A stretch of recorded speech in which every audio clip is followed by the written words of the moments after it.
اللہ میرے لیے جو بھی پسند فرمانا خیر ہی پسند کرنا. جو میں کام کرنے لگا اس میں اگر اس میں خیر نہیں ہے تو اپنی طرف سے خیر ڈال. یعنی اگر پھر جب آپ کی صدق کرنے لگیں گے نا، جس طرف آپ کا دل کرے یہ لے لوں، یہ لوں یا یہ چیز لوں.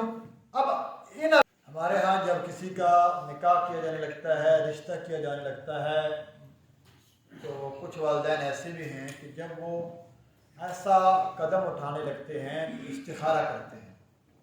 خود بچے بچی کو بھی کرنا چاہیے. استخارے کے اندر اللہ سے آپ مشورہ کر رہے ہیں اور فرمایا جو خدا سے مشورہ کرے گا انشاءاللہ وہ کبھی ناکام نہیں ہوگا. تو استخارہ سنت ہے، امام الانبیاء صلی اللہ علیہ وسلم سے ثابت ہے، صحابہ کرام سے ثابت ہے. استخارے کی دعا ہے، باقاعدہ ایک طریقہ کار ہے.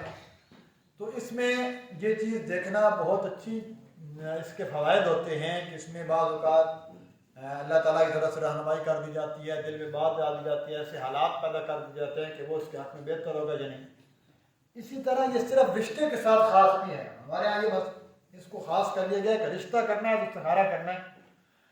دنیا کا کوئی بھی خیر اور جائز کام آپ کرنے لگے ہیں، آپ اس سے پہلے استخارہ کر سکتے ہیں. اس استخارے میں کیا آیا اس کے مطابق آپ عمل بھی کر سکتے ہیں. کاروبار کرنے لگے ہیں، نوکری پہ جانے لگے ہیں، باہر کے ملک جانے لگے ہیں، کسی کاروبار میں حصہ لینے لگے ہیں، کوئی پلاٹ بیچنے لگے ہیں، کوئی بھی یعنی معاملہ کرنے لگے ہیں، اس میں آپ، اور میں نے آپ کو ایک مختصر استخارہ بھی بتایا تھا کہ آپ کے پاس وقت نہیں ہے، آپ بازار گئے کھڑے ہیں، آپ چیز لینا چاہتے ہیں، پسند نہیں کر پا رہے کہ کون سی چیز لیں.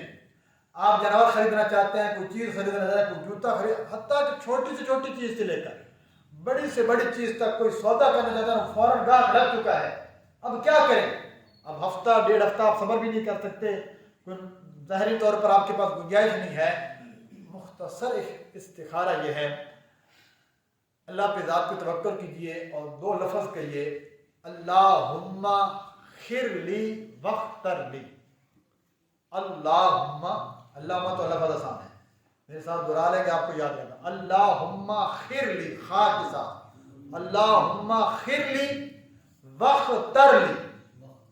لی لگے گا، اللہم خر لی واختر لی، اختر سے جیسے دل میں رہے گا. اللہم خر لی واختر لی، اللہ میرے لیے جو بھی پسند فرمانا خیر ہی پسند کرنا. جو میں کام کرنے لگا اس میں اگر اس میں خیر نہیں ہے تو اپنی طرف سے خیر ڈال. یعنی اگر پھر جب آپ کی صدق کرنے لگیں گے نا، جس طرف آپ کا دل کرے یہ لے لوں، یہ لوں یا یہ چیز لوں. اب ان الفاظ کہنے کے بعد آپ کا دل کرتا ہے کہ یہ چیز اٹھا لوں، بس پھر فتوکل علی اللہ، اللہ کی ذات پر کریں، اللہ تعالیٰ اس میں خیر رکھے گا. اللہم خر لی واختر لی، اللہ اس میرے اس معاملے میں خیر فرما، مجھے خیر پسند کرنے کی توفیق عطا فرما.